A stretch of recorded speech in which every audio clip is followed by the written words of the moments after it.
भारत जननी एक हृदय हो, एक और स्वस्थ राष्ट्र का चिंतन मन में कोटी कोटी जनता की है। आदरणीय उपस्थित आपल्या उपजिल्हा रुग्णालय करंडा येथील वैद्यकीय अधीक्षक माननीय डॉक्टर विश्वेश कुलकर्णी सर, आमचे डॉक्टर रघुमान साहेब, डॉक्टर पठाण सर आणि उपस्थित सर्व माझ्या माता भगिनी आणि माझ्या बंधूंनो, आज 1 ऑगस्ट आपल्याला माहिती आहे की 1 ऑगस्ट ते 7 ऑगस्ट हा जागतिक स्तनपान सप्ताह दिन म्हणून आपण साजरा करतो। आणि त्यामध्ये विशेष म्हणजे 1 ऑगस्ट हा दिवस आपण जे लोकशाही जे म्हणतो आपण की साहित्य सम्राट लोकशाही अण्णाभाऊ साठे यांची जयंती आपण साजरी करतो। तर तशा पद्धतीने या स्तनपान दिनाच्या सप्ताहानिमित्त पहिल्यांदा आपण त्यांच्या फोटोला साहेबांद्वारे हार घालून आपण आजची जयंती साजरी केलेली आहे। आणि त्यानुसार आपल्याला माहिती आहे की लोकशाहीर अण्णाभाऊ साठे यांच्याकडे जर पाहिलं तर त्यांनी त्या काळी कुठल्याही प्रकारचं फारसं त्यांची शिक्षण नव्हतं, त्यांची परिस्थिती एवढी हलाखीची होती आणि उपेक्षित समाजातील असल्यामुळे ते त्यांना शिक्षण घेता आलं नाही, पण तरीसुद्धा जन्मजात त्यांना प्रतिभावंत असल्यामुळे ते भरपूर त्यांनी साहित्य निर्माण केले। विविध क्षेत्रामध्ये वेगवेगळ्या चळवळीमधून त्यांनी राजकारणामध्ये आणि समाजकारणामध्ये भाग घेऊन बऱ्याच उपेक्षित वंचित यांचे प्रश्न मार्गी लावण्याचा त्यांनी प्रयत्न केला। वेगवेगळ्या प्रकारचे पोवाडे किंवा वेगवेगळ्या प्रकारचे लावण्या यामार्फत त्यांनी जनजागृती करण्याचे कार्यक्रम केले। त्यांच्या साहित्यामध्ये जवळजवळ 45च्या वर त्यांनी पुस्तके लिहिली आहेत। तर त्या ह्याच्यामध्ये कशा पद्धतीने उपेक्षित वंचित यांच्यावर कशा प्रकारे अन्याय होतो आणि त्यापासून त्यांना त्यांच्या कलागुण कौशल्यांना वाढ देऊन त्यांना समाजाच्या प्रवाहामध्ये आणायचं आणि त्यांच्या कलागुण कौशल्यामुळे समाजाला उन्नत अवस्था कशी प्राप्त होईल आणि राष्ट्र निर्माणाचं कार्य त्यांच्या लेखनामधून आणि त्यांच्या संगीत साहित्यातून त्यांनी प्रत्यक्षपणे करून दाखवलेलं आहे। तर अशा प्रकारे ते थोर प्रतिभावंत म्हणून आपण की अनमोल विचारांचे असे आमचे अण्णाभाऊ साठे, त्यांचं खरं नाव तुकाराम माऊराव साठे असे होतं। 1 ऑगस्ट त्यांची जन्मतारीख, तर त्यांना सर्वप्रथम वंदन करतो। आणि सगळ्यात महत्त्वाचं म्हणजे जे जागतिक स्तनपान दिन 1 ऑगस्ट ते 7 ऑगस्ट आपण जे साजरा करतो, यामध्ये जास्तीत जास्त जनजागृती निर्माण करण्याचा आपण प्रयत्न करतो की बाळासाठी आणि आईसाठी रोगांसाठी सुद्धा किती महत्त्वाचं आहे।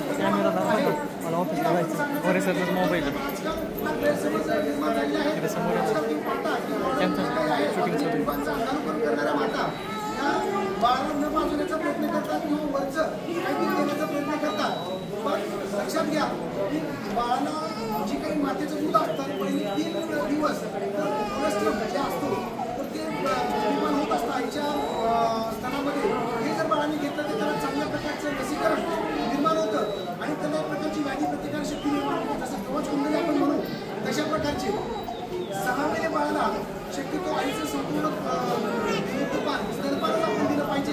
त्याच्यामध्ये संपूर्ण बाळाची जी वाढ आहे, सप्त धातू जे असतात जसं रक्त, अस्थि, मज्जा, हे 7 धातूचं पोषण करण्याचं, सगळ्या अवयवांचं पोषण करण्याची ताकद त्या आईच्या दुधामध्ये असते। आणि 6 महिन्याच्या वर दुधं बाहेरचं थोडंफार आपण सुरू करून एकत्रितपणे बाळाची चांगली वाढ करू शकतो। आपल्याला माहिती आहे की बाळ म्हणलं की प्रत्येकाचा जिव्हाळ्याचा विषय असतो आणि त्याची वाढ योग्य पद्धतीने झाली पाहिजे।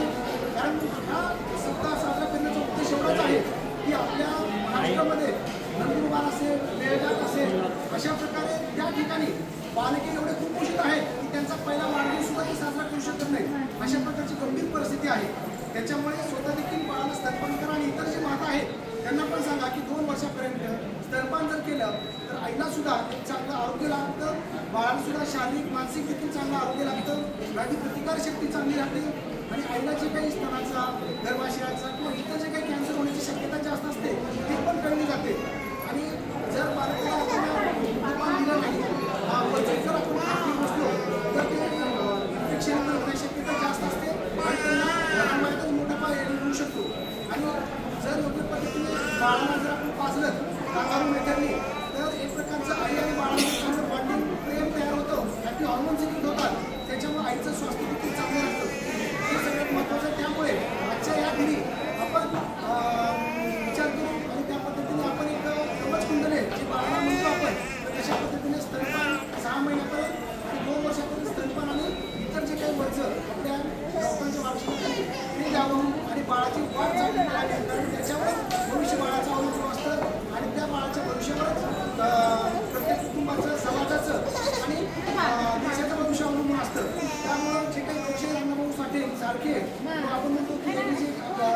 कलामजी किंवा छत्रपती शिवाजी महाराज अशा प्रकारचे बालक जर निर्माण झाले तर या समाजामध्ये सुपरिवर्तन होईल आणि या समाजातील बऱ्याचशा काही आपण समस्या आहेत त्या पण निराकरणाने दूर केल्या जातील. त्यामुळं आजच्या या 1 ऑगस्ट ते 7 ऑगस्ट जे काही जागतिक स्तनपान सप्ताह आपण साजरा करतो त्याची सुरुवात आज उपजिल्हा रुग्णालय परंडा येथे माननीय डॉक्टर विश्वेश कुलकर्णी सर यांच्या हस्ते झालेले. आता 2 शब्द ते सुद्धा आपल्याला मार्गदर्शन करतो.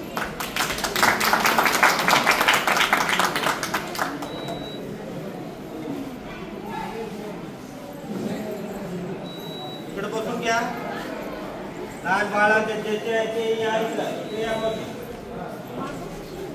आज अण्णाभाऊ साठे जयंतीनिमित्त आपण एकत्र जमलेलो आहोत आणि आजपासूनच उपजिल्हा रुग्णालयामध्ये 1 ऑगस्ट ते 7 ऑगस्ट दरम्यान स्तनपान सप्ताह साजरा करायचे म्हणून शासनाचे निर्देश आहेत. स्तनपान काय महत्वाचं आहे?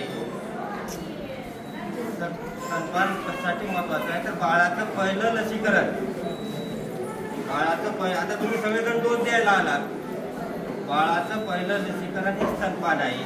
म्हणून 1 तासाच्या आत बाळ जन्मल्या स्तनपान करणं आवश्यक आहे. आता तुम्ही म्हणता सिझर झाल्यावर कसं करणार? सिझर झाल्यावर सुद्धा स्तनपान करू शकतो. बाळाला आईच्या पोटावर टाकून ऑटोमॅटिक बाळ आईच्या दुधाकडे वासाने सरकते आणि त्याला पुरेशपुराल असे म्हणतात. तर अमेरिकेतल्या लंडनमध्ये शास्त्रज्ञ झोपेमध्ये एका बाजूला आईला बोलून पाजवता येतात. दुसरी गोष्ट स्तनपानच एवढं महत्वाचं काय आहे तर बघा आता तुम्ही आपण सर्वजण शेतकरी कुटुंबातले आहोत.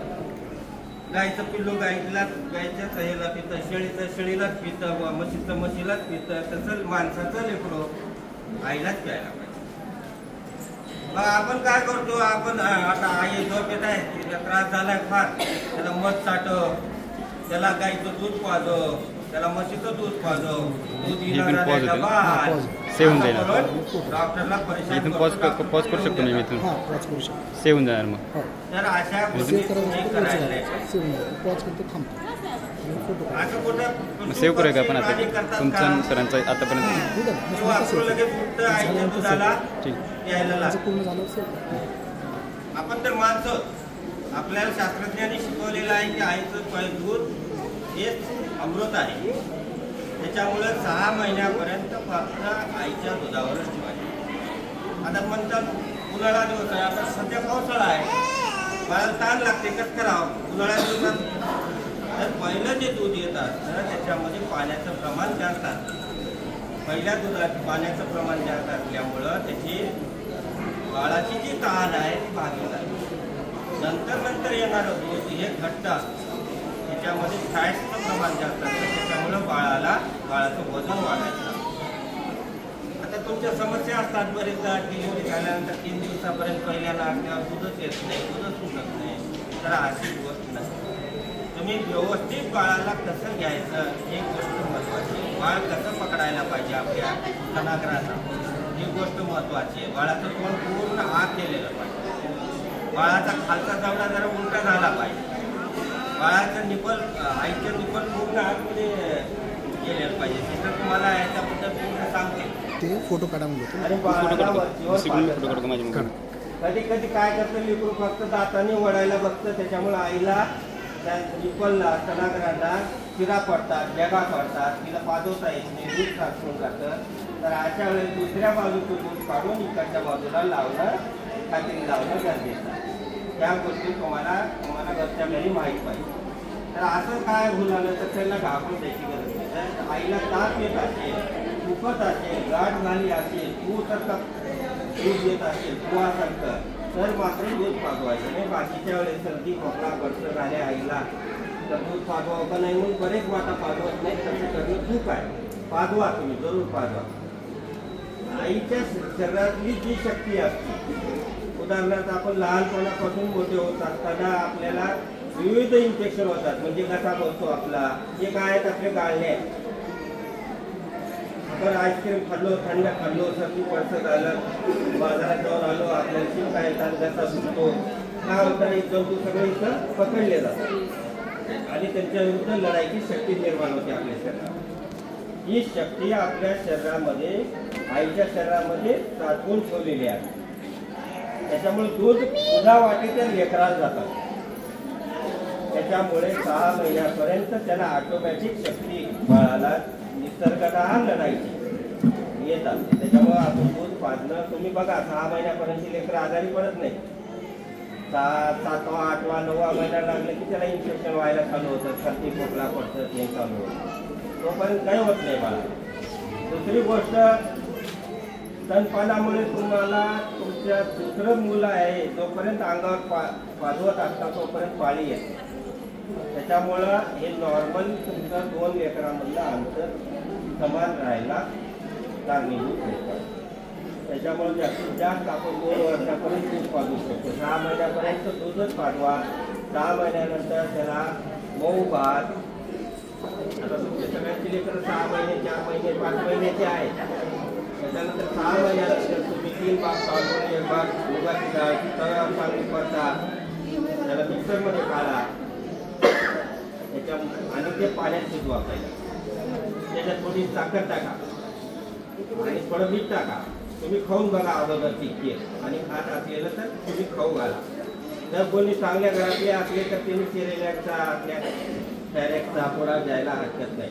परंतु आपण आपले जे पेशंट्स आहेत सरकारी दवाखान्यात येणारे यांना आपण सरळ सांगतो की मऊ भात शिजवा, मऊ घट्ट वरण शिजवा, चांगला आटा केला, त्याच्यात चांगला अर्धा चमचा तूप टाका, मीठ टाका आणि दुधामध्ये करून त्याची पेस्ट करून पाजवा.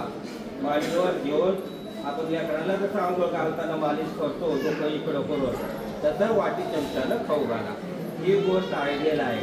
बरेचदा म्हणतात गुटीचा मी बनाव का, एक बदामाचा वेळा, एक अंजिराचा आहे, असं बरेच आपण हे असतं. तर गुटी बिटी द्यायची गरज नसते. 6 महिन्यानंतर तुम्ही डायरेक्ट त्यांना आता त्याची पेस्ट करून देऊ शकता. दुसरं फळं खाऊ घाला का, तर फळं ज्या मोसमात जी फळं येतात 6 महिने 8 महिने झाल्यानंतर ती फळं खाऊ घालायची. म्हणजे सफरचंद आणून खाऊ घालते मी, ते ड्रॅगन फ्रूटच खाऊ घालते, असा काही प्रकार करायचा नाही. आता केळी स्वस्त आहे तर ज्या मोसमात येणारे, उन्हाळ्यात आंबा येतो, आंबा मग 1-1.5 वर्षाच्या नंतर. तर या गोष्टी या महत्त्वाच्या, त्याला बारीक करून वाटलं तर तुम्ही स्वतः चावून त्याचा घर काढून खाऊ घाला. त्याच्यात इन्फेक्शन व्हायचा आईचं काही इन्फेक्शन होत नाही.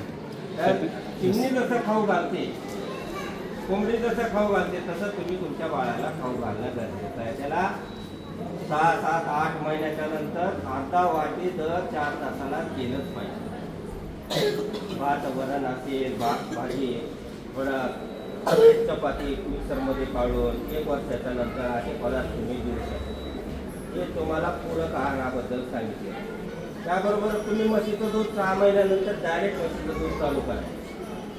म्हशीच्या दुधामध्ये पाणी टाकायचं नाही. म्हशीच्या दूध, कारण तोपर्यंत किडण्या आपल्या बाळाच्या चांगल्या झालेल्या असतात. आपण विचार करतो एवढं चांगलं दूध आहे, आज त्याला अर्ध पाणी घालू. आपण काही सगळ्याच्या घरी म्हशी नाहीत, काही नाही. तो दूधवाला काही एवढा भारी नसतो, तू लगेच प्युअर दूध आणून द्यायला. त्याच्यामुळं तुम्ही दुधामध्ये पाणी टाकू नका. शक्यतो पॅकेटचं दूध वापरू नका बाळाला, कारण त्याच्यामध्ये भरपूर आजकाल भेसळ होत आहे. त्याच्यामुळं चांगल्या गाईचं किंवा म्हशीचं दुधामध्ये फॅटचं प्रमाण जास्त असल्यामुळे वजन वाढायला चांगली मदत होते. 1 कप दुधाला 1.5 चमचा साखर टाकायची. चहा जसं बनवतो तसं दूध बनवायचं. ही गोष्ट लक्षात ठेवायची आहे तुम्ही सगळ्यांनी. तर बाळाचं वजन वाढलं, नाही खाऊ किती खाऊ घातलं तर वजनच वाढत नाही. त्या गोष्टी तुम्ही टाळायच्या आहेत. आपल्याला जसं बिन साखरेचं काही आवडत नाही तसं बाळाला सुद्धा काही आवडत नाही. त्याच्यामुळे साखर बाळाचं वजन वाढवायसाठी अत्यंत उपयोगी आहे. त्याच्यामुळे सांगतात की 1ली 2रीच्या बाळाला शेंगदाण्याचे लाडू द्या, चिक्की द्या, उपीट बनवून द्या, शिरा बनवून द्या, चिकन बनवून द्या. ह्या गोष्टी तुम्हाला करणं गरजेचं आहे. तर दूध तुम्हाला भरपूर आहे का नाही हे साधं सोपं आहे की तुम्हाला एका बाजूला पाजवत असताना दुसऱ्या बाजूला बाळाचं समजा 2.5 किलोचं बाळ आहे तर फमताळा तुम्हाला सगळ्यांना माहीत असलं गरजेचं आहे. फमताळा 5 महिन्याला बाळाचं वजन दुप्पट होतं. किती 2.5 किलोचं बाळ असेल तर 5 महिन्याला 5 किलोचं होणार आणि 1 वर्षाला तिप्पट होणार, म्हणजे 7.5 किलो होणार. तर समजा 3 किलोचं एखाद्या आईचं बाळ आहे तर 5 महिन्याला 6 किलो होणार आणि 1 वर्षाला 9 किलो होणार आणि 2 वर्षाला मात्र चौपटच होणार. म्हणजे 3 किलोचं बाळ 2 वर्षाला 12 किलोच होणार आणि 2.5 किलोचं बाळ 10 किलोच होणार. या गोष्टी तुम्हाला माहीत असणं गरजेचं आहे. आपल्याला सगळ्यांना आपले लेकरं चांगले व्हावं. कोणत्याच आईला आपलं लेकरू किरकिरट, कमजोर, फारच काय असं कोणालाच नको आहे. त्याच्यामुळे या गोष्टीकडे तुम्ही लक्ष देणं गरजेचं आहे. याबरोबरच तुम्हाला काही गोष्टी माहीत असणं गरजेचं आहे. 3 महिन्याला बाळ मान पकडतं, टोको टोको टोको आईकडे बघतंय, हसतंय. 5 महिन्याला पलटी मारतंय, 5 महिन्याला वाघासारखं खातंय, 6-7 महिन्याला बसायला बघतंय, उशी लावून बसवायची, 8 महिन्याला रांगायला बघतंय, 9-10 महिन्याचं बाळ उभं राहून थांबायचा प्रयत्न करतो आणि 12व्या महिन्याला 1 पाऊल टाकायला पाहिजे. 13व्या महिन्यात बाळ चालायला पाहिजे. मुलगी असली तर तिचं लवकर होत आहे. या गोष्टी पण लक्षात ठेवा. मुलगा असेल तर थोडासा उशिरा होते. या गोष्टी पण आपल्याला वाटतंय आपल्या पहिलं लेकरू लवकर बोलत होतं, मुलगी होती, आता लेकरू बोलणार आलंय तर कापून जायचं. या गोष्टी पण तुम्हाला माहीत असणं घरच्या घरी हे तुम्हाला तुमच्या डॉक्टर सांगतच असेल. आपले हुशार डॉक्टर आहेत हे सगळे जण, तर या गोष्टी तुम्हाला सांगणं गरजेचं आहे. त्याबरोबर तुम्हाला काय माहीत पाहिजे, आता बरेचदा आया मला विचारतात वांग्याची भाजी खाल्ली, अंडी खाल्ली, बाळ झाले, पोटात गॅस झाला, काय करावं, क्रिकेट करायला. तर बाळ काय करायचं असतं, दूध पिताना दुधासोबत हवा पण गिळतात. हवा बसते खाली, दूध बसतो वर. आपण जसं जास्त जेवल्यानंतर अस्वस्थ होतो, आपण काय करतो, ढेकर काढतो. पण बाळाला येत नसते ढेकर काढायला. त्याच्यामुळं दूध पिल्यानंतर तुम्ही कंप्लीट असं उभं घेऊन 10 ते 15 मिनिट त्याला थांबतायला पाहिजे. 5 ते 8 वाजेपर्यंत 4 महिन्याचं बाळ, 4 महिन्यापासून 8 महिन्याचं बाळ किरकिर रडत असतं संध्याकाळ झाली की. तर या गोष्टी तुम्ही लक्षात ठेवा. त्याचा आयुर्वेदिक काही उपचार आहेत, जसं की आपलं हिंगाचं पाणी थोडं पोटावर लावणे, थोडीशी बडीशोप खाऊन ते बडीशोपचं पाणी देणे, ह्या आयुर्वेदिक गोष्टींना सरकारी मान्यता आहे. मात्र जास्त प्रमाणात देणं गरजेचं नाही. या गोष्टीकडे सुद्धा तुम्ही लक्ष देणं गरजेचं आहे. सगळ्यात महत्त्वाचं काय, तुम्ही ढेकर काढायला पाहिजे. आणि 6 महिन्यापर्यंत वातळ पदार्थ जे आहे जसे की मांस, मच्छी, मटण, अंडी, शंकेचे पदार्थ, बटाटे, वांगे हे खाऊ नका.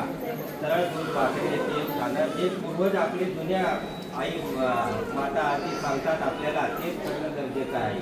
ते शास्त्रोक्त पद्धतीनं तिथं झालेलं आहे. याच्याकडे सगळ्यांनी लक्ष द्यावं. आता लसीकरण तुम्हाला माहीत आहे, 1.5 महिन्याला काय द्यायला पाहिजे. जन्मल्या बाळाला BCGचा डोस 10 दंडावर द्यायला पाहिजे. व्हिटॅमिन Kचा डोस देतात जन्मल्या आणि कोणाला पोलिओ पाजतात. 1.5 महिन्याचं बाळ झालं की काय देतात, पेंटाचा पहिला डोस देतो आपण, दंडामध्ये पोलिओचा डोस देतो इंजेक्शन वाटे, आणि दुसरा डोस काय देतो तोंडावरती रोटाचा देतो. पुन्हा 2.5 महिन्याला सेल, पुन्हा 3.5 महिन्याला सेल. तारीख एक लक्षात ठेवायचं, तारीख म्हणजे तारीख. 28 दिवसाच्या नंतर तुम्ही कधी पण देऊ शकता. एखाद्याला गावाला जायचं आहे, 30 तारीख झाली नाही अजून, पण 28 दिवस झाले तर देऊ शकता. इंजेक्शन दिल्यानंतर तो बाळाला ताण देणारच आहे. त्याच्यामुळे तापाचा औषध गेल्या गेल्या पाजवायचं. दर 6 तासांनी पाजवायचं. गरम कपड्यात बर्फ घेऊन तुम्हाला शेकायचं, बर्फ घेऊन तुम्हाला घ्यायला फिरवायचं मांडी. या गोष्टी तुम्हाला करतच आहे. डोस सगळे व्यवस्थित घ्यायचे. 9 महिन्यापर्यंत डोस देणे गरजेचं आहे. आणि नंतर 1.5 वर्षाचा डोस आणि नंतर 4.5 वर्षाचा डोस तुम्हाला घ्यायचा. तुम्हाला काही अडचणी असेल तर आमचे डॉक्टर लोक हुशार आहेत, त्यांना तुम्ही येऊन कधी पण भेटत जावा, तुमच्या अडचणी सांगत जावा. आमचे सिस्टर, त्या सावंत सिस्टर आहेत, त्यांना या बाबतीत पूर्ण माहिती आहे. हे आता तुम्हाला सांगण्याचा उद्देश काय आहे, तर तुमच्या आजूबाजूला जे गरोदर माता आहे त्यांना सरकारी दवाखान्यातच येऊन डिलिव्हरी करा हे सांगायचं आहे तुम्हाला. सरकारी दवाखान्यात डिलिव्हरी मोफत आहे. 700 रुपये पण मिळतात पहिल्या 2 लेकरापर्यंत. आता पहिली मुलगी झाली तर 5,000 रुपये आहे. म्हणजे 5,000 या गोष्टी तुम्हाला माहीत असणं गरजेचं आहे. त्याच्यासाठी नाव नोंदणी येते, वेळेवर येणे, वेळेवर औषध गोळ्या घेणे, या गोष्टी करणं गरजेचं आहे. अण्णाभाऊसाठी जे आपण संस्कार सप्ताहानिमित्त आपण आज भरपूर तुम्हाला मार्गदर्शन केलेलं आहे. तुम्हाला खूप दिवस आहे. आता तो सगळ्यांनी निश्चित दिवस घ्या. मार्गदर्शन ऐकल्याबद्दल धन्यवाद आणि आजचा कार्यक्रम संपला.